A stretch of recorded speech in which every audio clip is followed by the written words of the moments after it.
Level 1. The intern. You do not have a desk. You have a spot. A folding chair pulled up to the end of a table where someone left a charger and a coffee ring. You arrived 15 minutes early because you were afraid of being late. Nobody noticed. You open your laptop and wait for someone to tell you what to do.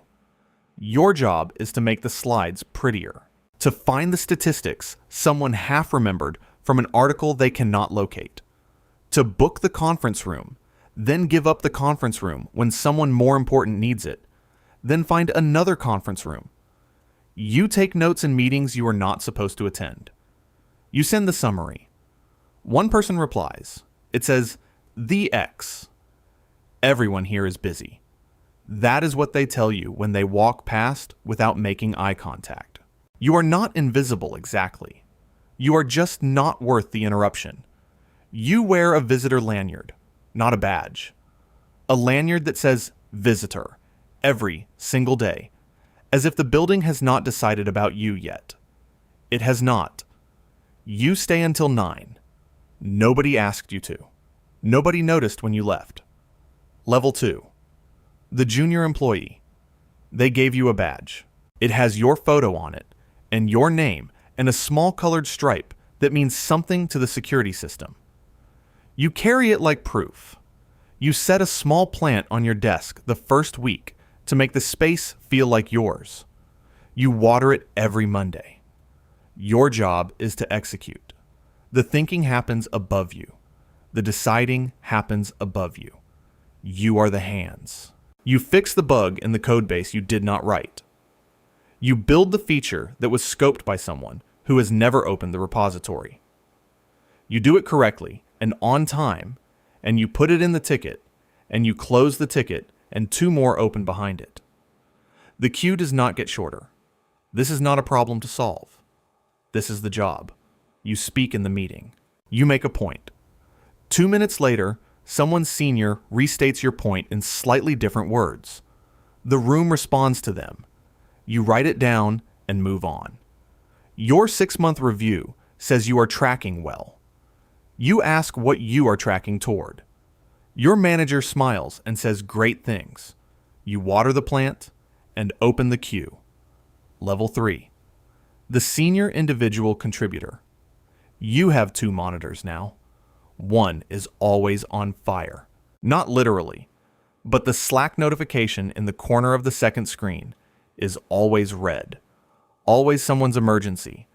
Always a problem that exists because somebody made a decision without asking you and now needs you to fix it. You are the person who knows how things work. Not because anyone designed it that way, because you were there when it broke the first 3 times. You are the institutional memory. You are the one they pull into the meeting to explain why the system does what it does, and you explain it, and they nod, and they do the thing anyway. You mentor the junior employees now. Nobody budgeted time for this.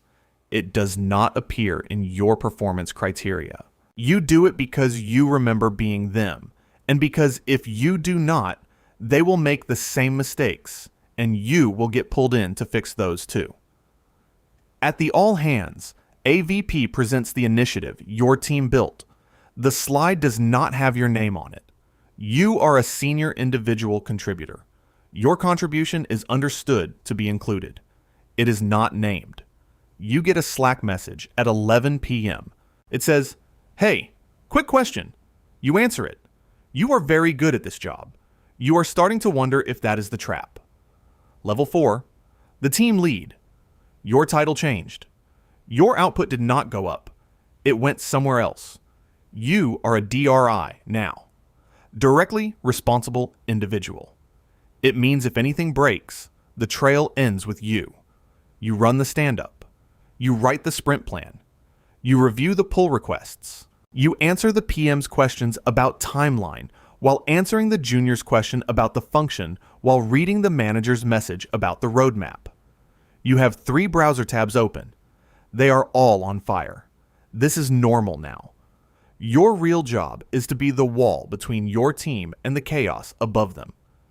You sit in the leadership meeting and hear the panic. Then you walk back to the team and you say, "We've got this." You say it calmly. You say it like you believe it. Sometimes you do. One of your team members is struggling. You find out in a one-on-one that started about sprint velocity and became something else entirely. You did not have time for this today. You had a deadline. But you close the laptop and you stay in the conversation. Because this is the job now. The real job. The one nobody wrote in the description. You belong to 2 rooms and fully to neither. That is the loneliness they do not mention in the promotion conversation. Level 5. The manager. You are sitting in a glass-walled conference room. You can see your team through the glass. They are at their desks working. You are in a meeting about them. This is most of your days now. You do not write code anymore. You do not design anything. You produce nothing with your hands. Everything you are measured on lives inside other people, which means everything you are measured on can walk out the door and update their LinkedIn without warning. One of them does. She had been unhappy for 6 months. Your one-on-ones were going well, you thought. You were wrong. You were asking the wrong questions.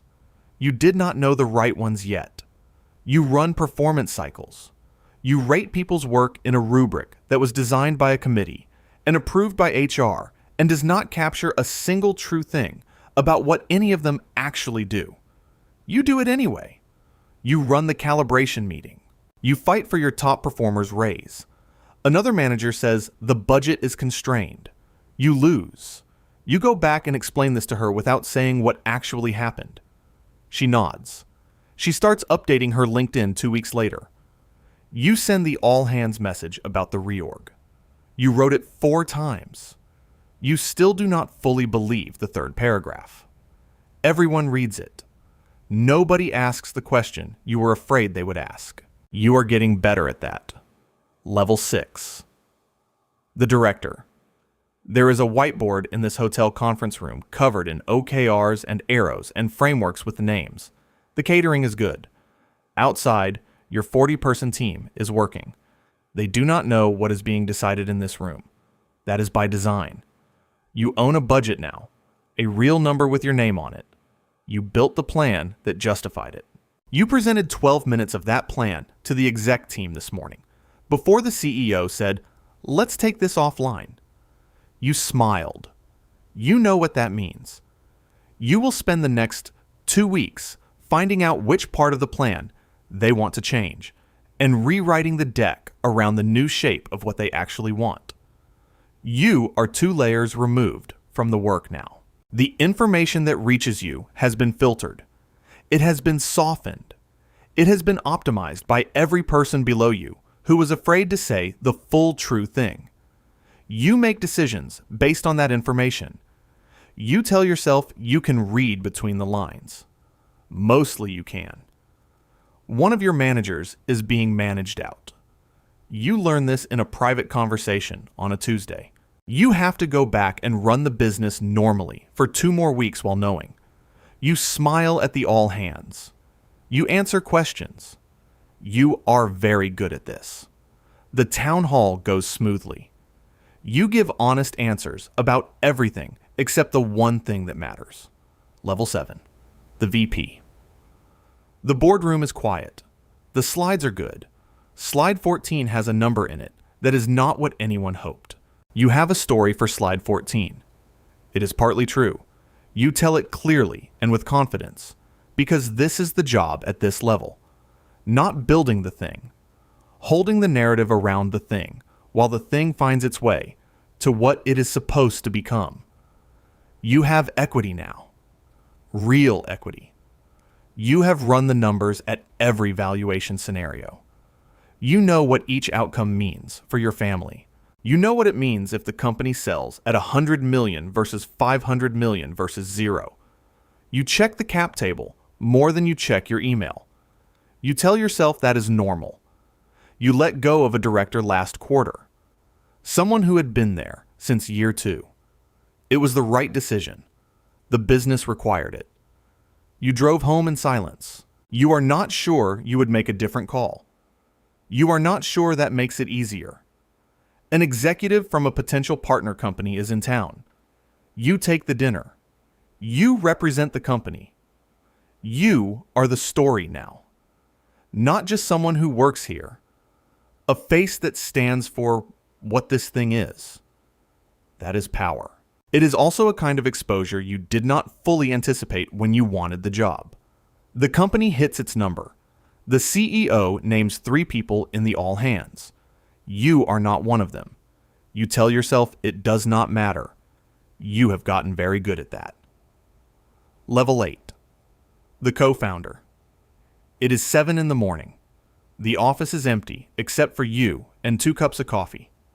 One is yours. One is for your co-founder, who is not here yet. You made it anyway. This is version 34 of the deck. You know every slide by memory. You have changed the mission statement 6 times. It is almost right. You are building from zero. You and 1 other person.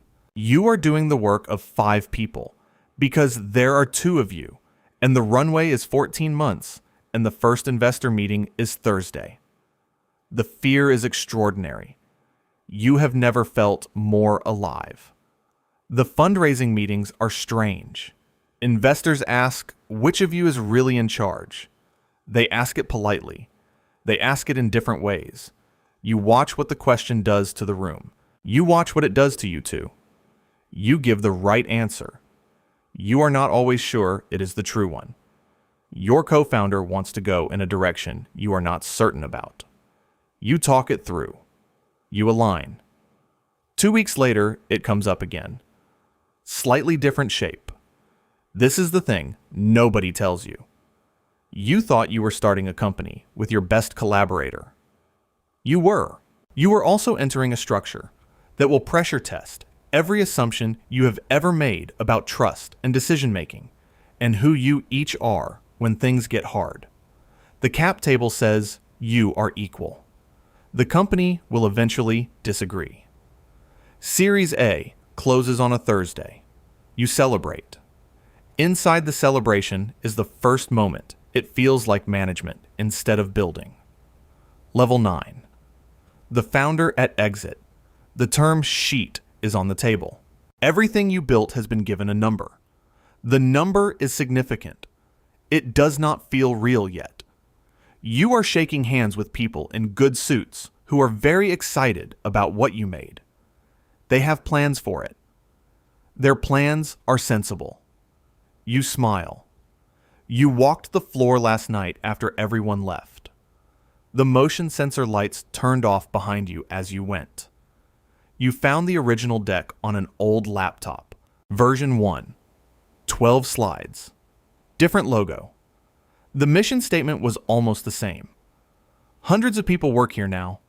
Some of them became who they are inside these walls. You know that because they told you. You remember the first hire, the third hire, the person who stayed through the hard quarter when you almost ran out of money and did not tell anyone you almost ran out of money. They are all going to be fine. The acquiring company will keep most of them. You have read the retention agreements. You are mostly certain. The wire clears on a Tuesday. Your co-founder sends a text. 1 emoji. You sit in your car in the parking garage for 20 minutes. You built something real. You know this. The work was the point. You understand that now. The exit was the destination. Those are not the same place. You arrived at the destination. You open your phone. You have 17 unread messages. None of them are about this company anymore. There is already a blank document open on your laptop. The cursor is blinking. You look at it for a long time. You tell yourself this was enough. Some days, you will believe it.